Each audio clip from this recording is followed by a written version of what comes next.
Shalom, it's the brother Azariah, back again with another lesson through the spirit and power of Yahweh, by Hashem Yahweh Shai, by Hashem Rakakadash.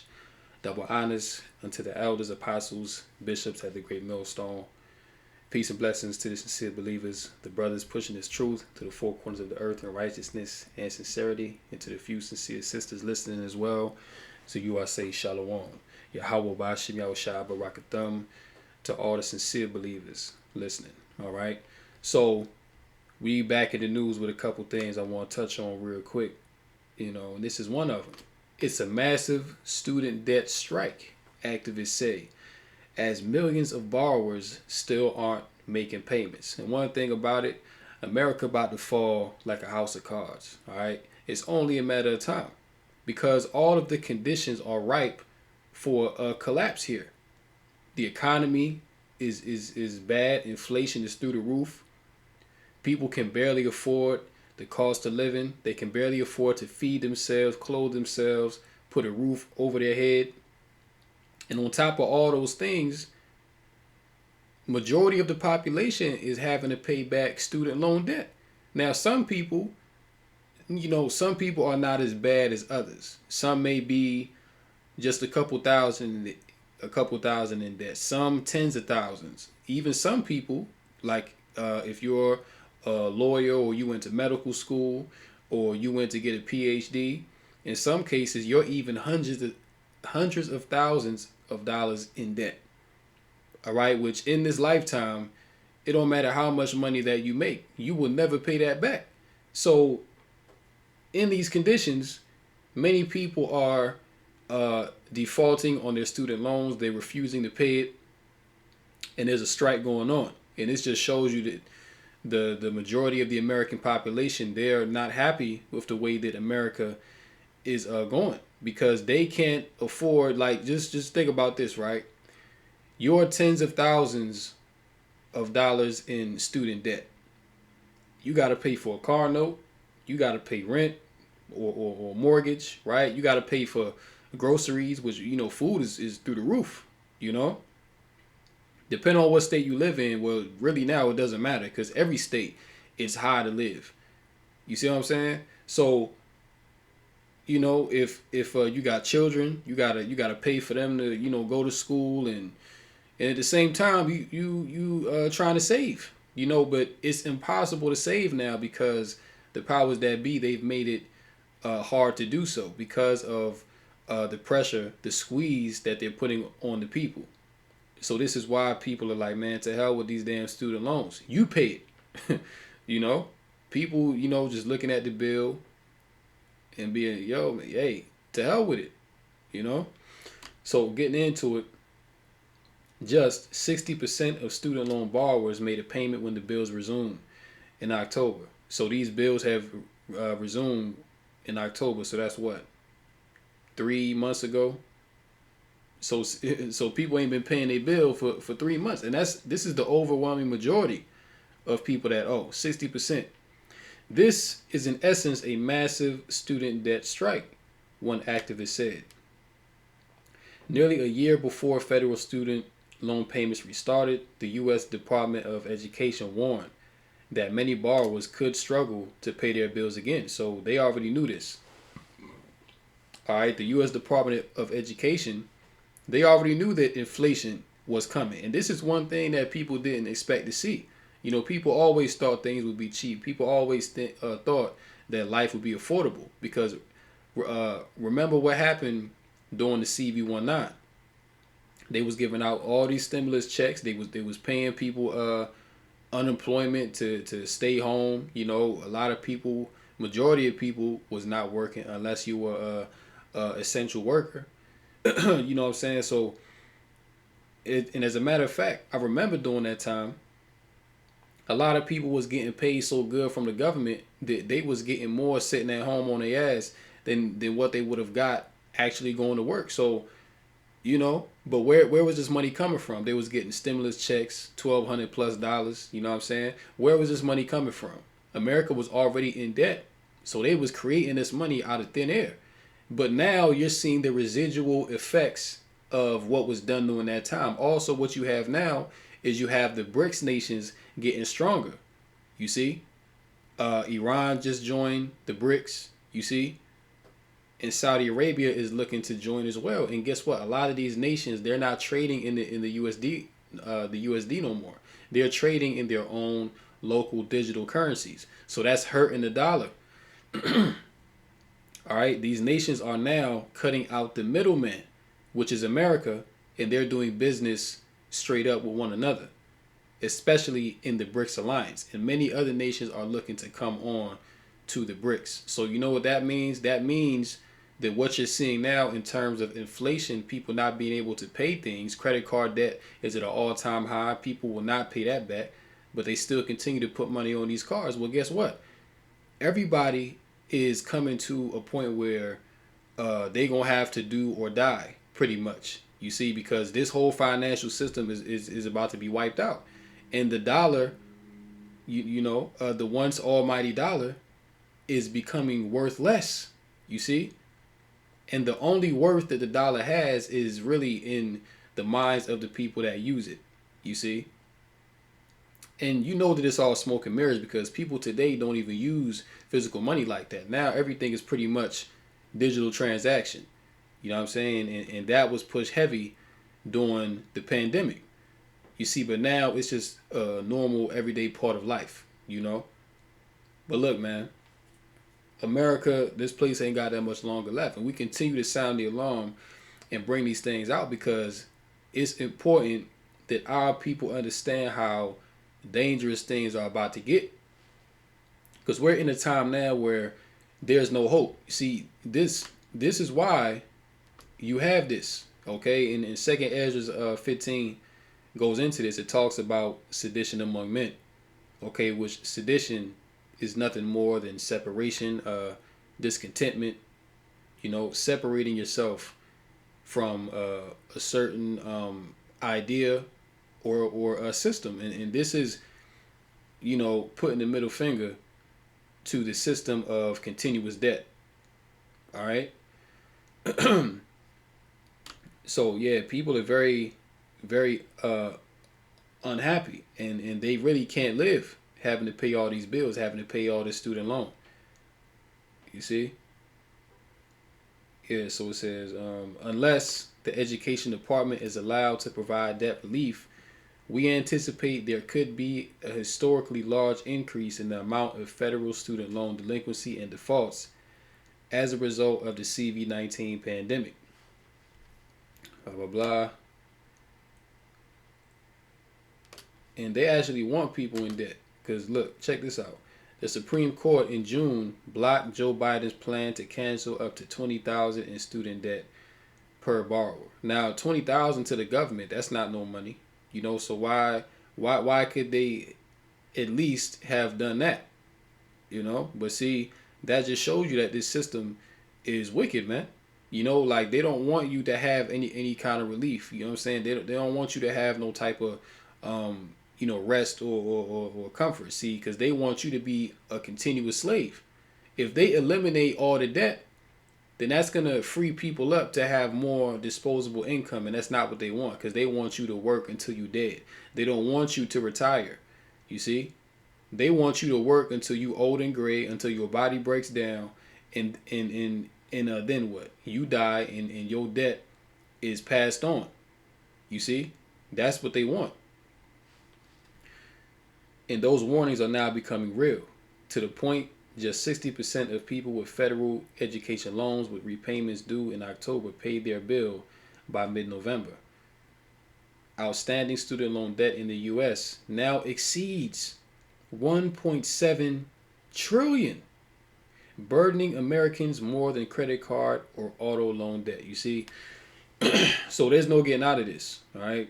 America and the people here, they're pretty much done. You see? The average loan balance at graduation has tripled since the 1990s to $30,000 from $10,000.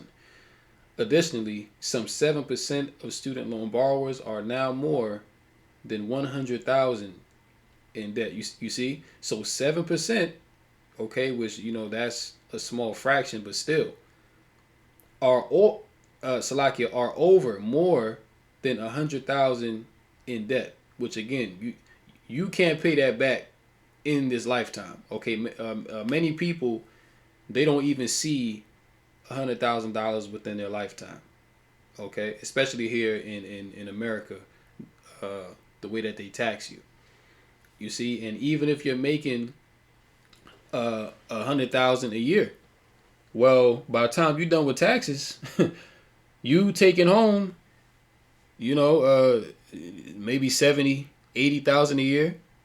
You know what I'm saying? Which you know, hey, bottom line, people not trying to give no money to the government if they don't have to. So this is why the payments are stopping.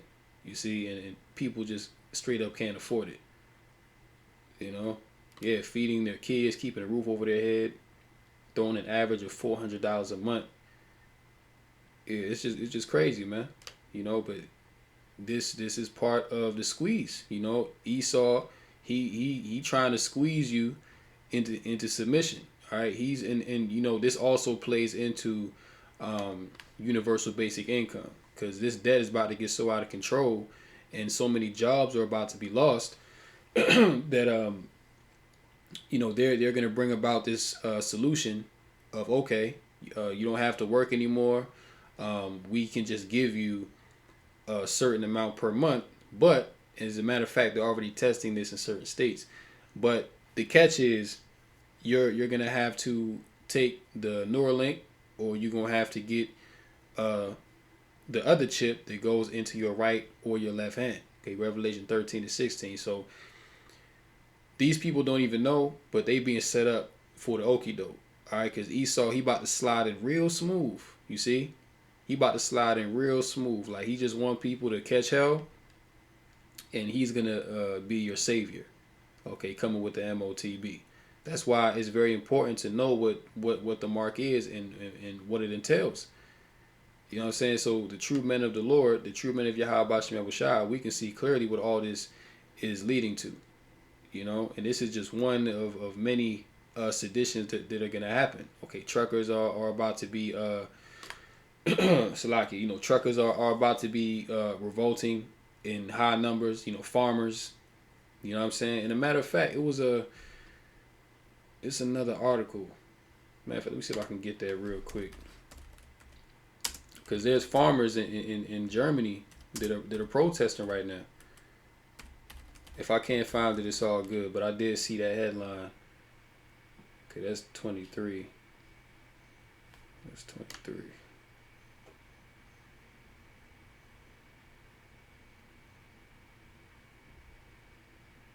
Diesel tax.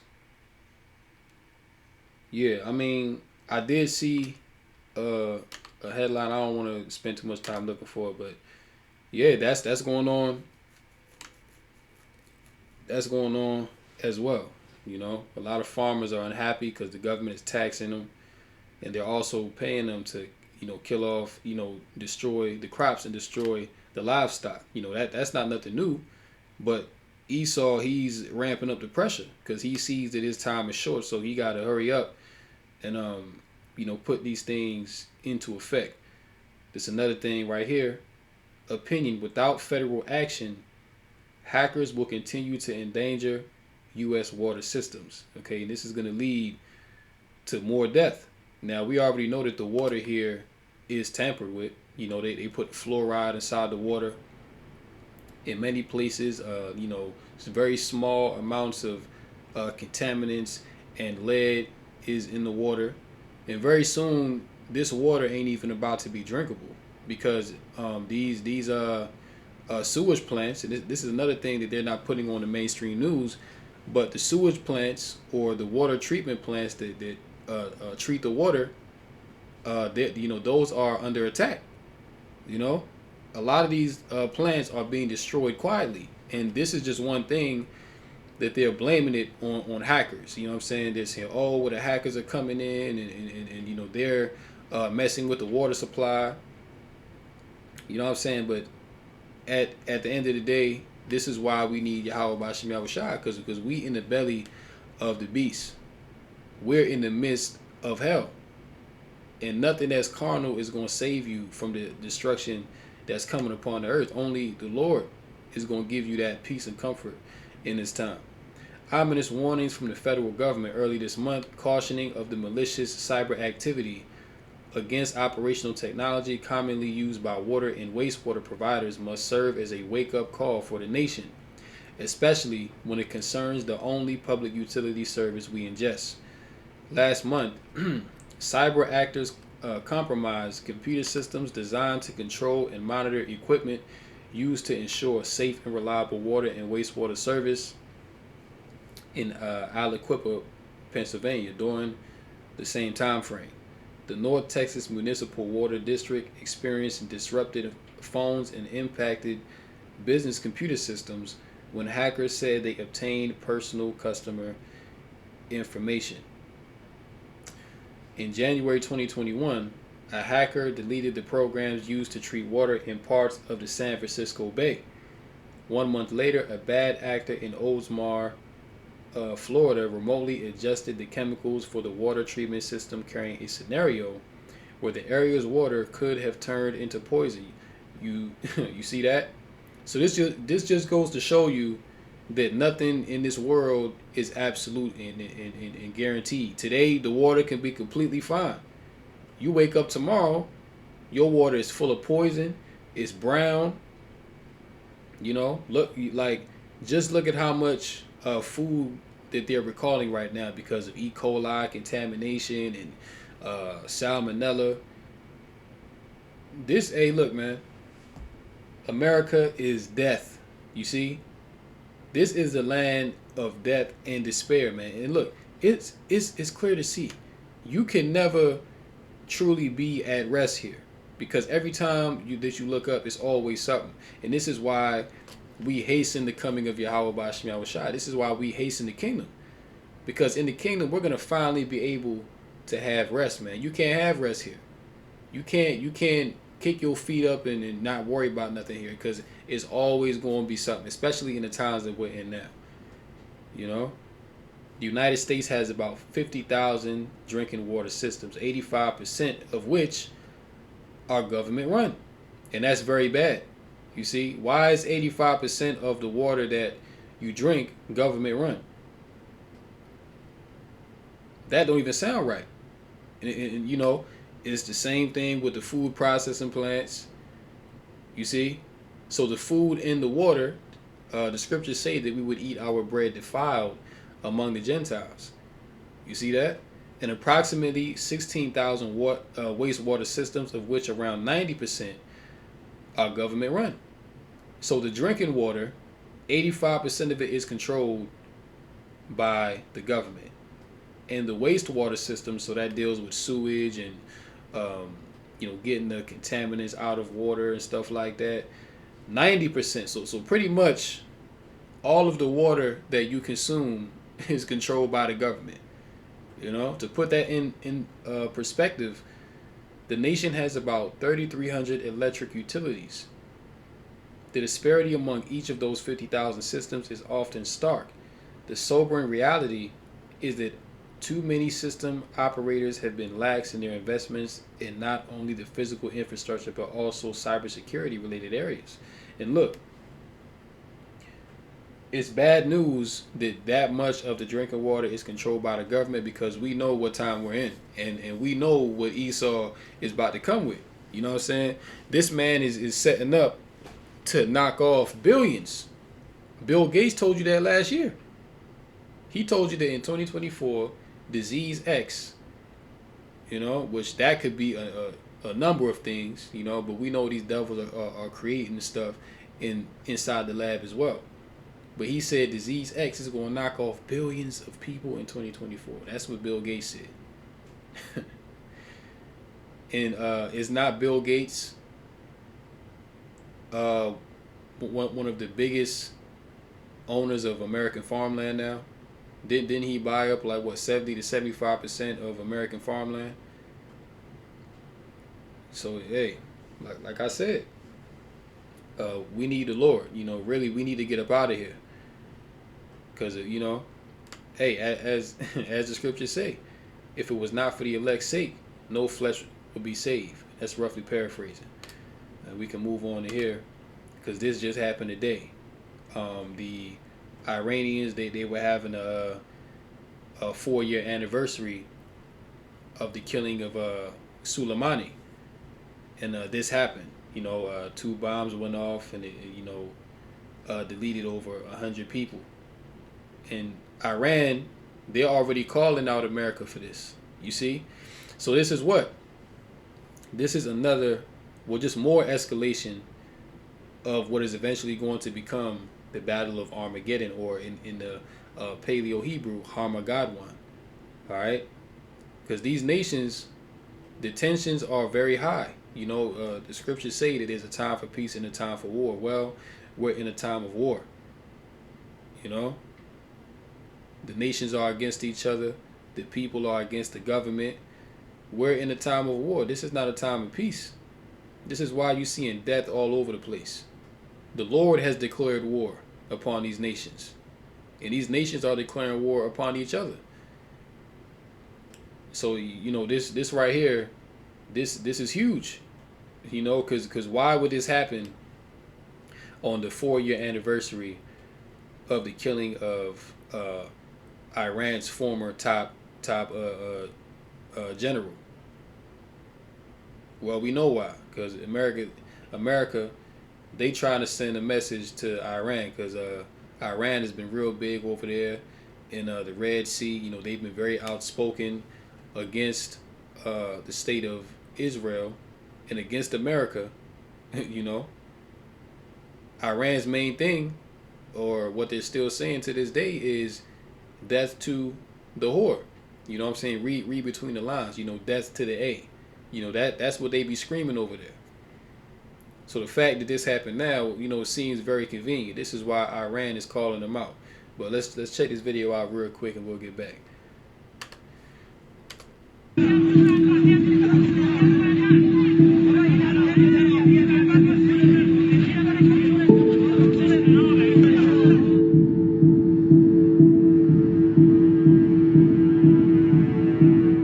With respect to the explosions in Iran today, what I'll say, we have been following the reports rather closely. We don't have any independent information to offer on them. We do express our sympathies to the victims and their loved ones who died in this horrific explosion. As I said, it's too early, at least for us, to be able to say what might have caused it. And them damn devils know exactly what caused it, man. You see? Pretty much, Iran and America, they're in a proxy war already. Because right now, and we'll get the article, but right now, America is sending ships over to the Red Sea to deal with Iran. And this happens today. Come on, man. Talking about we don't know. Well, who else would it be? Iran already knows that America is involved in this, you see? Because they're trying to, America, they're pretty much trying to take Iran out the picture, you see? But it's all in vain, because World War III is still going to happen, okay? All these nations are still going to converge upon the Middle East, or the so-called Middle East, should I say. It's really Western Asia, but they're going to converge upon that region. It says in Revelation, let me get that real quick, because it tells you that when the Euphrates River is dried up, that's to make way for the kings of the East. And the kings of the East is definitely ready, okay? And they ready to roll up on the land of Israel, and that's where they're going to have this third world war. Revelation 16 and 12, and I'm going to read it in the NLT. Then the 6th angel poured out his bowl on the great Euphrates River, and it dried up so that the kings from the east could march their armies toward the west without hindrance. You see that? So pretty much now, even if you Google it, you can see that the Euphrates River is pretty much completely dried up. Okay, and the scriptures say that this is to make way for the kings of the east. Who are the kings of the east? Iran, Russia, China, North Korea, India, Afghanistan. All right, all those eastern nations, Turkey. You see, because Turkey, they about to flip on NATO. Okay, Turkey about to leave NATO. and pretty much all of NATO, they're about to leave America behind. Okay, because they see that America is instigating things that they shouldn't. And Europe, they don't want to get destroyed. You know what I'm saying? So they're gonna side with Russia and these Eastern kings to go against America. This is, you know, part of it. Talks about that in Revelation 17 and 16, that the beast shall hate the whore, and they're gonna turn on the whore and burn her with fire. You see, but you know what I'm saying, all these tensions are raising up to one inevitable event, and that's the battle of Armageddon. You see.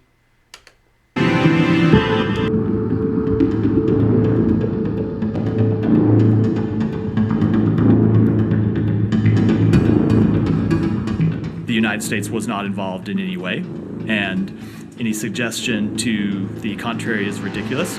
And why would it be ridiculous? Why would it be ridiculous to suggest that the U.S. is involved? And the fact that they even have to make this statement shows that they're guilty. The fact that they have to make this statement shows that these devils are guilty of the said crime. Because Iran, they didn't accuse America until after this statement came out. So before they issued that statement, well, who was saying that America was involved? But see, that's Esau's guilty conscience, man. You see, that's Esau's guilty conscience, and he has to lie on camera to, you know, mitigate the pressure. But see, it don't matter, okay? Because really, the Lord is the one that's stirring up these nations against America, and America gonna be destroyed. You see, look, man, it's all coming down. Okay, we're at the end of the road for America. You see, this place about to be cut off. Number two, we have no reason to believe that Israel was involved in this explosion. Yeah, so like I said, you know, the fact they even have to make those statements shows that they're guilty. You know? Explosions at an event honoring a prominent Iranian general slain in a U.S. airstrike in 2020 have deleted at least 103 people and wounded over 140 others. A senior official called the blast a terroristic attack without elaborating on who could be behind them amid wider tensions in the Mideast over Israel's ongoing war against Hamas in the Gaza Strip. No group immediately claimed responsibility for the attack. And why would they? All that's going to do is escalate things. You know what I'm saying? America also denied responsibility for blowing up the Nord Stream pipeline. But we all know who's responsible for that, right? We all know. And see, I basically get the point. But look, you know, America, they're not going to stop. You know, they're going to keep on poking the bear until full-on war breaks out. You know what I'm saying? Let me get this in Ezekiel 38, okay? Because, you know, the scriptures speak of this same very thing, these tensions rising up amongst these nations. Ezekiel 38 and verse 2, Son of man, set thy face against Gog in the land of Magog, the chief prince of Meshech and Tubal, and prophesy against him. Now, who was Gog and Magog? Okay, well, that goes into Russia and China. You see, the chief prince of Meshech and Tubal, and prophesy against him. So the Lord is against these you know, Eastern kings. You know what I'm saying? The Lord is against Russia. He's against China. He's against Iran. You know, and we'll get to it because the scriptures actually mention Iran by name. You see, but he's going to use them to carry out prophecy to fulfill the Lord's will. You see, this is why these nations are being raised up in the spirit. And a quick precept to that, Proverbs 21 and 1, the king's heart is in the hand of the Lord. As the rivers of water, he turneth it whithersoever he will. So the Lord is the one that's stirring these kings up. He's the one that's setting them one against another to fulfill prophecy. Reading on Ezekiel 38 and 3, and say, Thus saith the Lord Yahweh, behold, I am against thee, O Gog, the chief prince of Meshech and Tubal, and I will turn thee back and put hooks into thy jaws. So what? The Lord when you put hooks into the jaws of a horse or a dog, that's to do what? To control the animal. So the Lord is controlling these nations for his purpose. And I will bring thee forth in all thine army, horses and horsemen, all of them clothed with all sorts of armor, even a great company with bucklers and shields, all of them handling swords. Now pay attention, this is verse 5. Persia, okay, now Persia is who? Persia is Iran. All right? I believe it was in what, the 1940s or the 1950s that Persia changed its name to Iran, but before it was called Iran, it was Persia. That was the land of Persia. So the scripture mentions these nations by name. Persia, Ethiopia, and Libya with them, all of them with shield and helmet. Gomer and all his bands, okay, Gomer goes into Turkey, and all his bands, the house of Togarma of the north quarters, all right, that's also Turkey, and all his bands and many people with thee. Be thou prepared and prepare for thyself, thou and all thy company that are assembled unto thee, and be thou a guard unto them. So Gog and Magog, all right, Russia, China, because those are the most powerful Eastern nations, right? Those nations are a guard unto these weaker nations. Okay, Russia, China, they're a guard unto Persia, Libya, Ethiopia. They're a guard unto North Korea. They're a guard unto India and all these different nations, because South Africa, different African nations. Russia is a guard unto them. You see, but the Lord is going to stir them up to come against the West, to come against the beast, the horde, and take it down. This is the purpose of why these events are taking place, and the year just started and things is already on and popping. It's only January 3rd, and things is, what I'm saying, to start the year off, you had many crazy earthquakes going off around the earth. Like the whole earth was pretty much shaking. What I'm saying? January 1st, January 2nd, same thing. January 3rd, now you got all this news coming out. What I'm saying? And let me go here.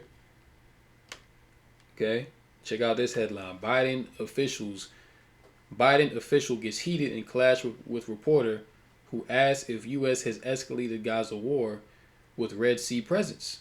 Okay, and basically America, they're sending warships and troops over to the Red Sea to deal with the Iran-backed Houthis. You see, this is why I say that America, in conjunction with the state of the small hats, okay, they're responsible for that explosion that deleted those 100 Iranians, okay?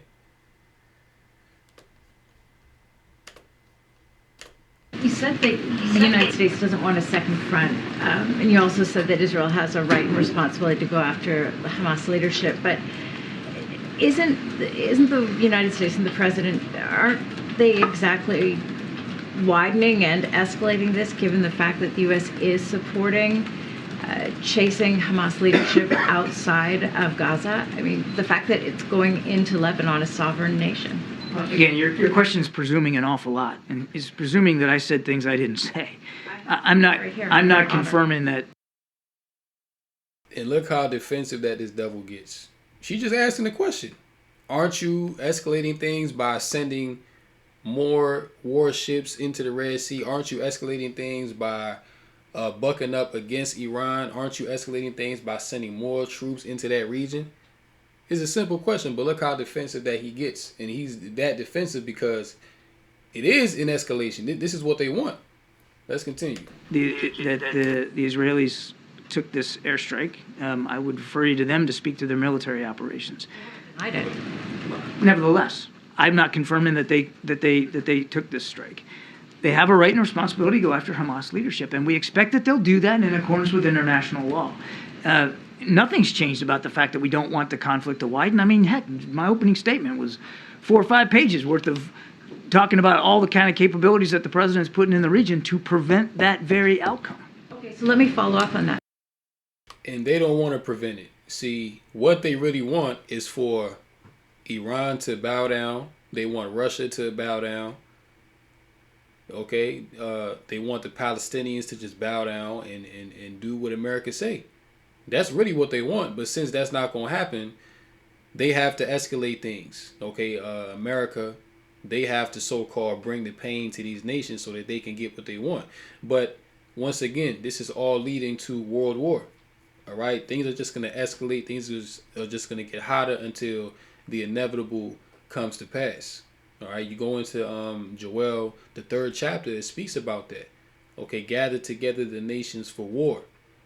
And when you continually keep poking these nations, when you continually keep knocking off their leaders, when you oppress the people, you see, when you continue to steal the resources, well, what do you think is going to happen? Eventually, people are going to get tired of your ass, and they're going to rise up against you. But see, Esau, with his reprobate mind, he can't understand that. He can't understand, why won't you let me oppress you?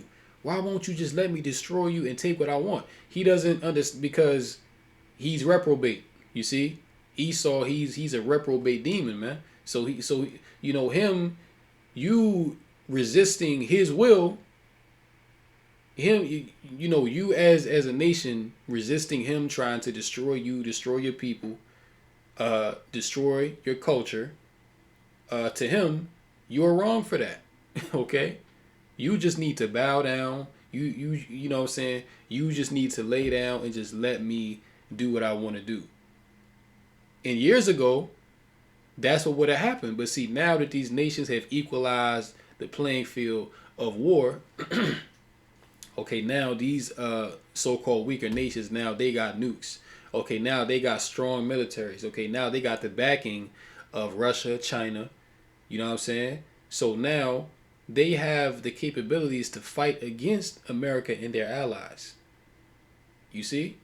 So on this Eastern Front, they have a lot of contention because this old world order that was led by America, led by the petrodollar, is coming to an end because all the nations of the world see the wickedness of America. The skirt of the whore has been lifted up, and her shame is being exposed to the whole entire world. And nobody wants to be led by America no more. Nobody trusts in America because in the past, before all of this social media exposure and propaganda, right? America was seen as the most powerful nation upon the earth, which it was for a time. America could go into whatever nation that it wanted to, blow things up, bomb you, steal your resources, and they could just push a narrative that was contrary to the truth. And because there wasn't a wealth of information back then to come up against the narrative that they was pushing, people believed all these lies. But see, now through the means of the internet, these lies are now being exposed.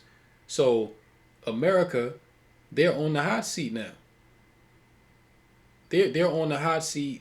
Look at what they're doing, supporting the small hats in that land against the Palestinians. The whole world sees that, and they can't push the narrative of, well, they're pushing it in America, but independent media is tearing that down.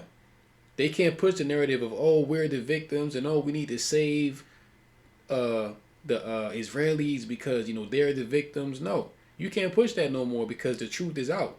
Your skirt has been lifted up, and people see you now for the ugly, decrepit demon that you are. And this is why everybody wants to take you down. All these nations want a piece of America, man. All right? All these nations want to take down the whore. Let me get Joel 3, so we can close out on this. Look, man, the Lord is gathering these nations together for the ultimate climax, okay, for a very dramatic finish to this story. Joel 3 in verse 9, proclaim ye this among the Gentiles. Prepare war, wake up the mighty men, let all the men of war draw near, let them come up. Beat your plowshares into swords and your pruning hooks into spears. Let the weak say, I'm strong. So these weaker nations that were once weak, they were under America. They had to do what America say because they, for fear of nukes being dropped on them. You know, because after America dropped them 2 bombs on Hiroshima and Nagasaki, the whole earth was in fear. So America, they had their power on lock. Wasn't nobody challenging America. You see, then shortly after that, Russia, they got nukes, and then now in today's time, all of these G7 nations, and the Eastern nations as well that are joined to Russia, now they got nukes too. So America can't just go up in these nations and do what they used to do, because now the playing field has been equal. Where was I at? Yeah, beat your plowshares into swords and your pruning hooks into spears. Let the weak say, I am strong. Assemble yourselves and come, all ye heathen, and gather yourselves together round about. Thither cause thy mighty ones to come down, O Lord. Let the heathen be wakened and come up to the valley of Jehoshaphat or Jehoshaphat. For there will I sit to judge all the heathen round about.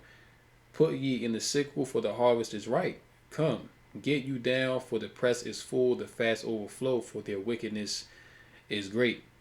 Multitudes, multitudes in the valley of decision, for the day of the Lord is near in the valley of decision. So yeah, the day of the Lord is near to destroy Esau and these other nations. Okay, that's the day that's coming. You see, and it doesn't matter how much false propaganda that Esau want to push. His end is near, and in the back of his mind, he knows that. You see, so yeah, I'm gonna go ahead and end this lesson here. Hopefully this was edifying and informative through the Rakakadashin. Closing call halal. Yahweh Bashim Yahushua Bashim Rakakadashin. Until next time, Lord willing. Shalom to the elect.